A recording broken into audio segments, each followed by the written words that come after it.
No, I'm saying we didn't go to the moon because I can literally prove it a million ways. It's like name one other time we've explored any human being has explored someplace exciting and other countries didn't follow. Name one other time technology went in reverse and got more expensive to produce.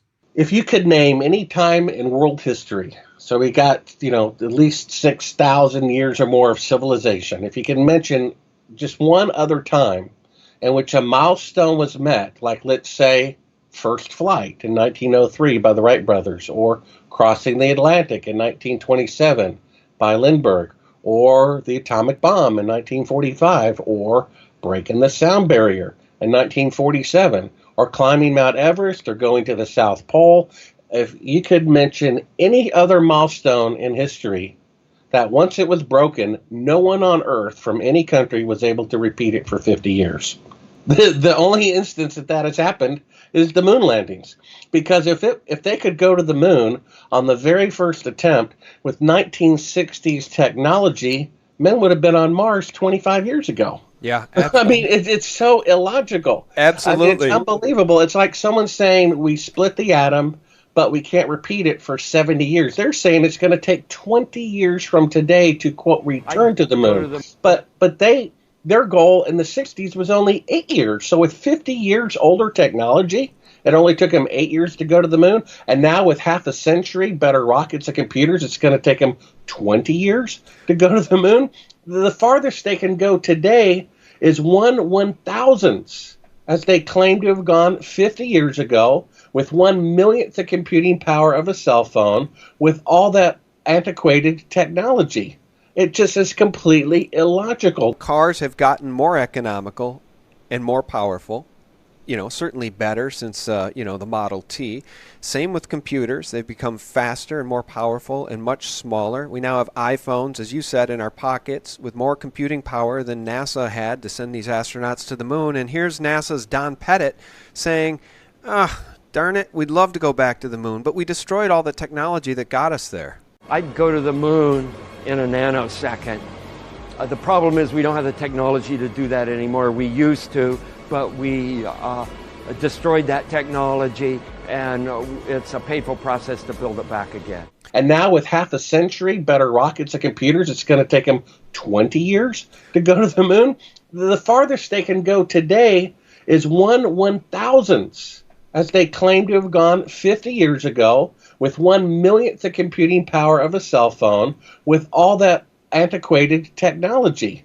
It just is completely illogical. The only reason why people still believe we went to the moon, despite that obviousness, is because it's a positive conspiracy. I don't know of any other positive conspiracy. I mean, whoever killed JFK, he's dead.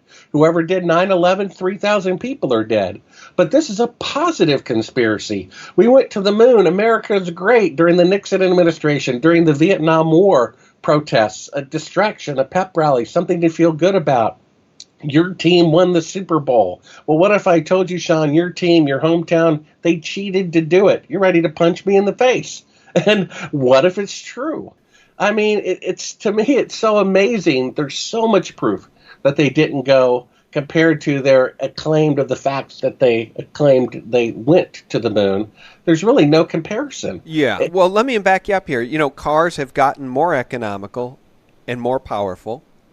Certainly better since, the Model T.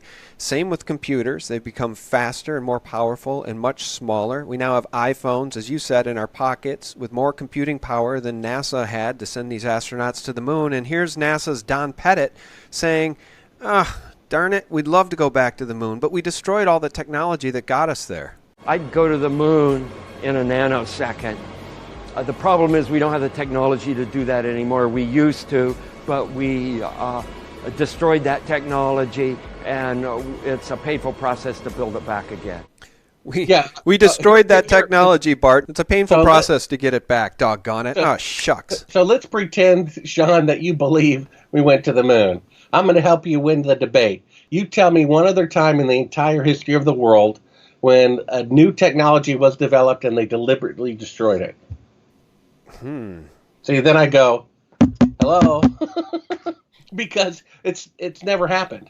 There's never been a technology that a breakthrough was made, electricity or the telephone or the atomic bomb or putting a man on the moon. Oh, just that one. There's never been a time when a new technology was deliberately destroyed, except the technology to go to the moon. Because if they kept all the blueprints and all the schematics, you could prove scientifically that it was impossible. We have publications from von Braun himself. He's the guy who designed the rocket. And he said originally it would take 3 rockets, each taller than the Empire State Building, each weighing 800,000 tons to reach to the moon, and the Saturn V only weighed 2,500 tons. Yeah. It's a difference of 30,000%.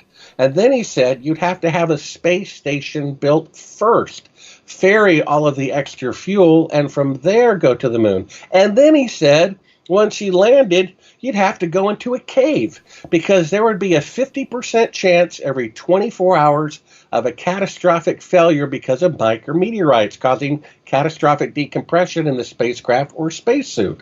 And they're leisurely walking around the moon for days and days, and no one ever had a micrometeorite. Name one other time that the greatest moment in human history was deleted to save tapes by an organization that gets $24 billion a year.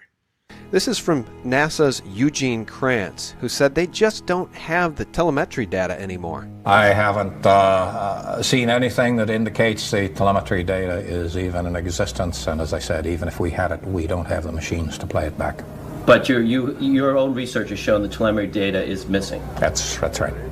The reason why they destroyed all the technology and all the blueprints and all the data that would have proved how they did it was to mask the fact that they didn't do it. So they're saying they spent $150 billion to go to the moon, and the rocket specifications to prove how they did it, they deliberately destroyed. The telemetry data to prove where the spacecrafts were, they deliberately destroyed. And all the original photographs and videotapes which would prove it, they deliberately destroyed. The fact that they destroyed it is proof that they didn't go, because if they really went, they would never destroy it. But if they falsified it and all that data and blueprints could prove the rocket didn't have enough fuel, the computers didn't have enough processing power, or the lunar module didn't have enough batteries, then they would destroy it, which is exactly what they did. Yeah. So the fact that they destroyed all that data. The moon rocks have traces of uranium isotopes and brass that only occur, they're man-made from Earth. Neil Armstrong, his body language and his verbal demeanor was distancing himself from all actions when he was on the moon, and they wouldn't let him give another interview for 30 years.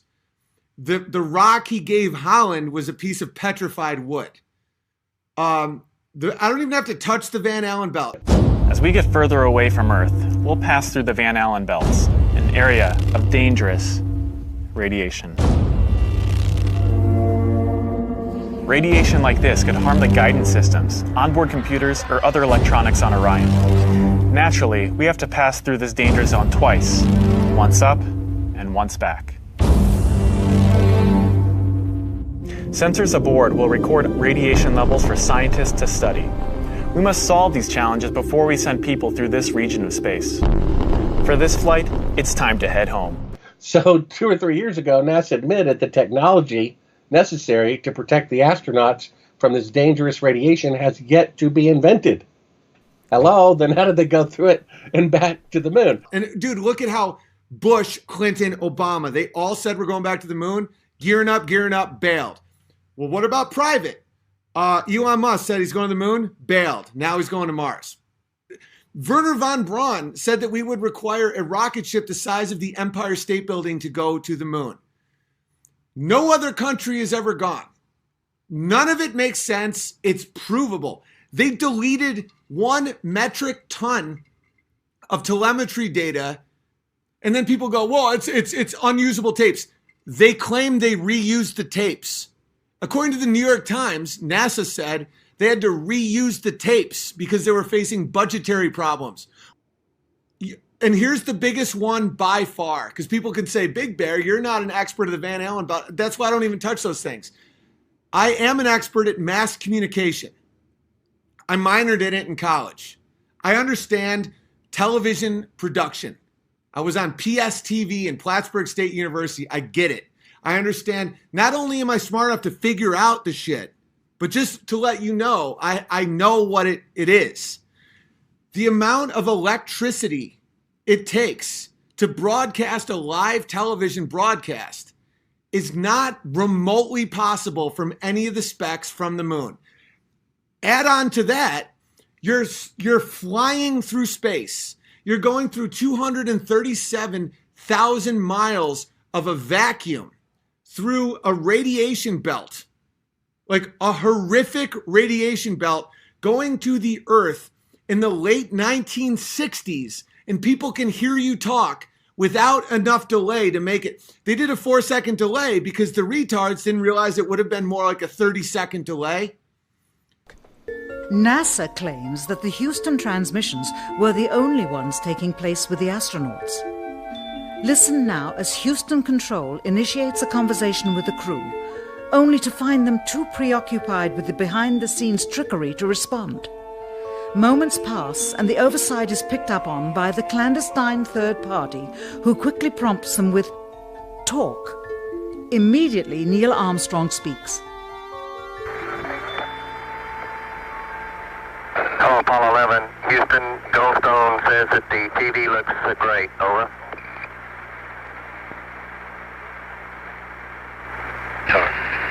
Okay, Roger. We're ramping in on Earth.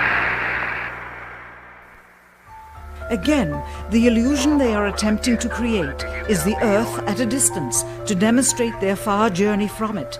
Yeah, so I get back to, so after my hiatus of turning down the project and then reading the Bible and realizing that I'm going to die anyway, I might as well go out in a blaze of glory fighting for the truth, I changed my mind, decided to produce the film, A Funny Thing Happened on the Way to the Moon, raised about $1 million for the series of films, and about 3.5 years into this 5-year project, I again thought there was at least a 1 out of 4 chance that the moon missions were fake, but I was still trying to be open-minded and given the benefit of the doubt.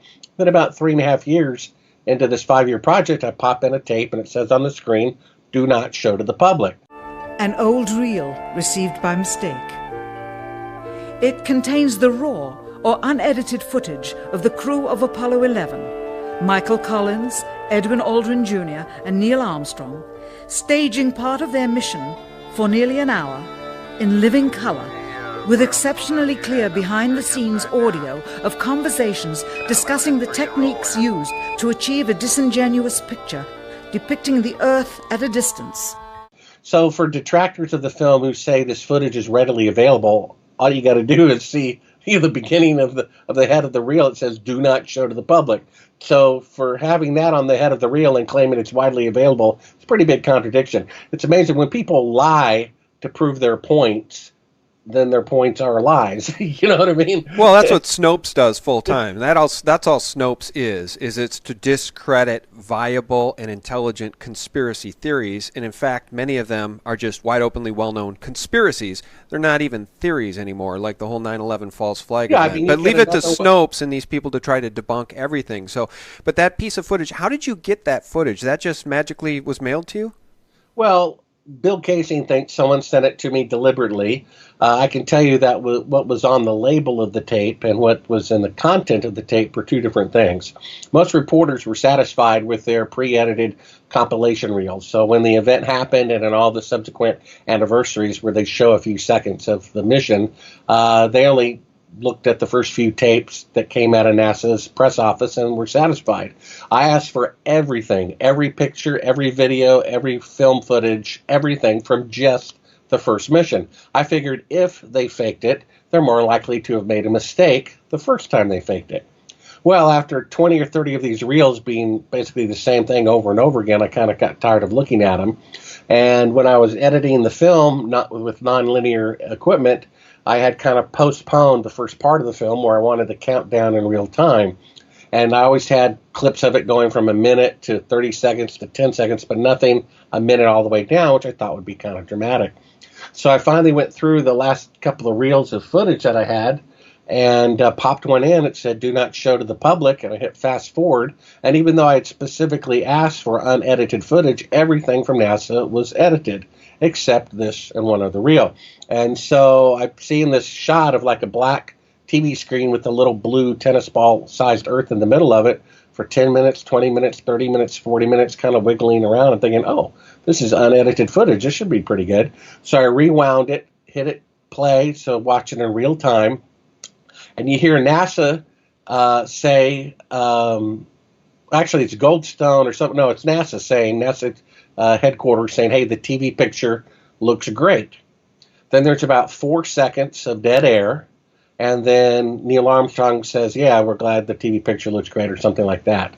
But right before he responds, you hear crystal clear. So it's not doesn't have a radio EQ of NASA, it doesn't have the radio EQ of Houston or the astronauts. It's like crystal clear on a microphone, some third party saying talk. Understand, too, that only about 20 seconds of this raw footage was ever broadcast to the public, and these conversations discussing their deception were believed to be private. Until now. Here they discuss that these television transmissions were in fact not broadcast live as everyone believed. They were first screened and edited for playback later. Roger, Neil. We just wanted a narrative such that we can, when we get to playback, we can sort of correlate what we're seeing. Thank you very much. Here they discuss the fact that they have turned out the lights and have blocked out sunlight from entering the spacecraft through the other windows as to not cause any reflected light to fall onto the spacecraft's wall in the foreground. Okay, very good. Well, we shut out the sun coming in some of the other windows into the spacecraft, so it's looking through the number one window, and there isn't any reflected light. The reason this was done is so that the truth of the matter would not be revealed. It is this. Though the federal government would have you believe that this is a view of Earth from a distance out of the spacecraft's window as it nears the moon, it is not. What they have ingeniously done is placed the camera at the back of the spacecraft and centered the lens on a circular window in the foreground, outside of which it is completely filled with the Earth in low orbit. The circumference of the window then appears to be the diameter of the Earth at a distance, with the darkened walls of the spacecraft appearing to be the blackness of space around it. That is why they wanted the interior dark and blocked out the sun from entering through the other windows. Finally, the iris is opened up and you can see the real location of the camera and the very bright and near Earth out the window. Here is the slate for the 19th of July, and the same shot of trickery on the 19th of July, and then the 20th, and the same misleading shot on the 20th. Later that evening, they were said to be walking on the moon. How can this be when they were in Earth orbit only 9 hours earlier, and the moon is some 3 days' journey away? Furthermore, if they genuinely went to the moon, why would they be faking any part of it? Why this trickery with the window? By faking being halfway to the moon, it becomes apparent that they did so because they could not even go halfway. If you see the funny thing happened on the way to the moon, which I know you'll link to, there's this great dolly shot right before I show the rockets exploding. Dolly shot meaning it's like going from left to right, past all the computer consoles. I want you to take a look at that again. And notice everybody's kind of kicked back watching television. No one's really doing anything. They have like 20, 30, 40 TV screens, headquarters, and no one's really doing anything. They're just kicked back. And that moment in time is like seconds before they go to the moon for the very first time, and they're doing nothing but watching television. You see, the number one reason I hear why the moon missions must be real is because 200,000 people are involved, and those number of people couldn't keep a secret. Well, of course. You really think they're going to be stupid enough to tell the guy who made the glove or the door or the boot, hey, good job, but okay, let me let you in on a little secret. The moon landings are fake. Don't tell anybody. Give me a break. The computer consoles, who are closer there than almost anybody, did not know that the moon missions were fake. One of them confessed years ago.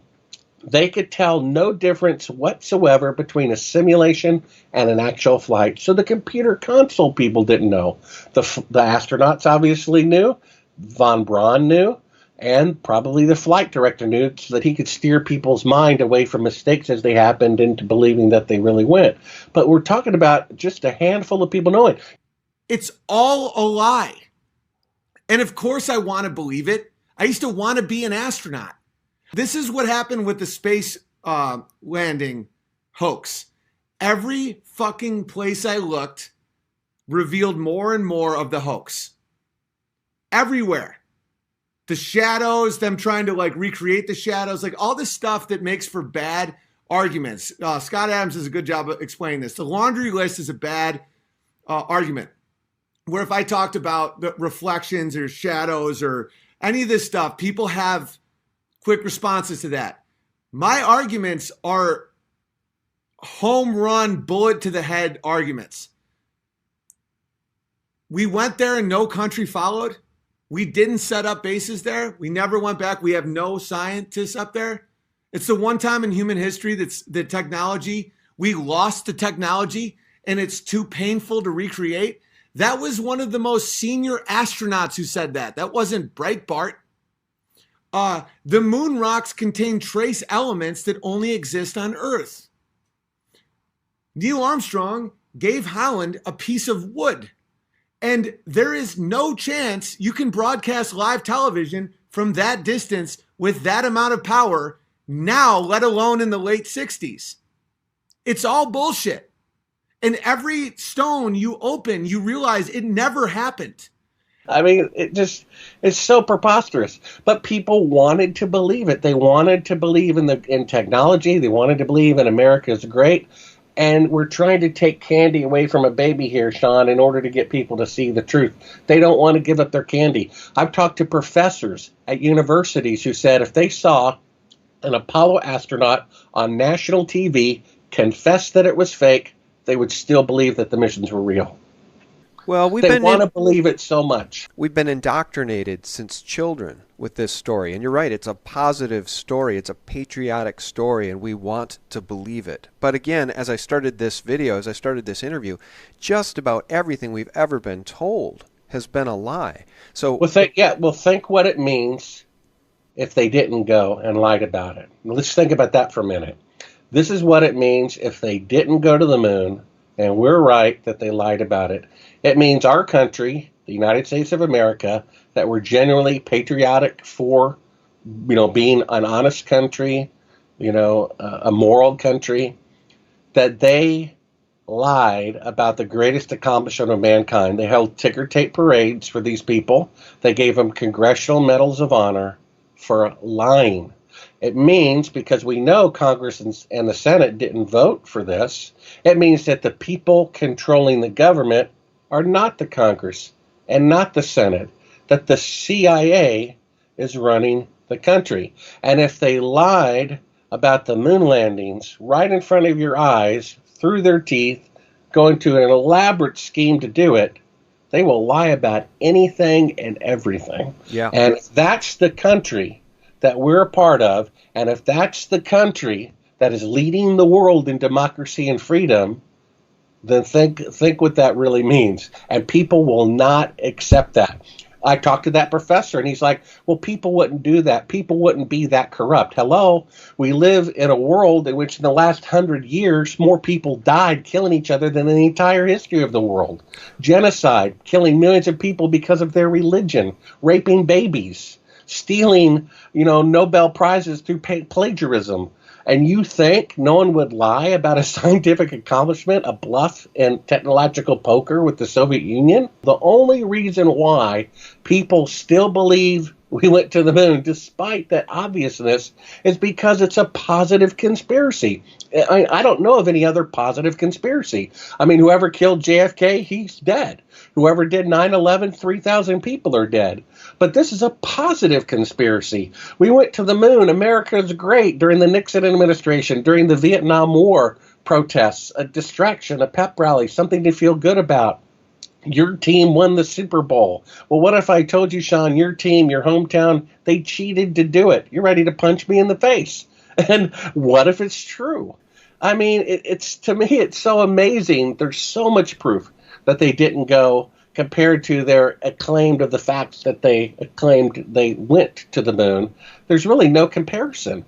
I mean, the moon landings have to be real, because if they're not real, It means our country is so corrupt. It's mind-boggling. And that's why people still believe it's real, because they don't want to face the reality that our government is totally corrupt, totally immoral, total liars, and embezzlers of money, murderers of people. The original founding document that we each have the right to life, liberty, the pursuit of happiness, according to Gus Grissom's own son, who's a 747 pilot. His father was murdered in the Apollo 1 rocket because he was not playing ball with NASA. He, in my mind, was not going to go along with faking the moon mission, so they took him out. So we have a government that takes away your right to life. Isn't that amazing? The government that our founding fathers say we have the right to life, they took it away. We have a government supposed to be of the people. Well, heck, the Congress and the Senate didn't even vote to fake the moon landing. That was done for us by the CIA. So it's a government of the CIA, of the obscure 1/1000th of 1% minority. So we don't have a government of the people anymore. It's mind-boggling, because if the moon missions are fake, that's what all of this means. It means we have a shadow government, that it's not a government of the people, that the government is taking away individual, targeted assassinations of people who do not cooperate with the immoral behavior. That's what all of that means if the moon landings are fake. And yes, indeed, they are fake, and that means all the rest is true. I've had close friends. People be like, well, what did it hurt? You know, it's good morale. It's good. What did it hurt? The entire society is now based on a lie. Astronauts are priests. Elon Musk shooting fucking cars through this rover lander. None of it's real. It's all bullshit, dude. And it's like, what's the hurt and lie? It also creates cognitive dissonance amongst the population so that they get lied to and they don't care. That's the whole problem. Once you no longer trust your instincts, once you accept wizardry, once your instincts say something doesn't add up about this, and then someone says, but just be quiet, and you go, okay, then you can no longer figure out what's true and false, and you become cattle. That's why it fucking matters.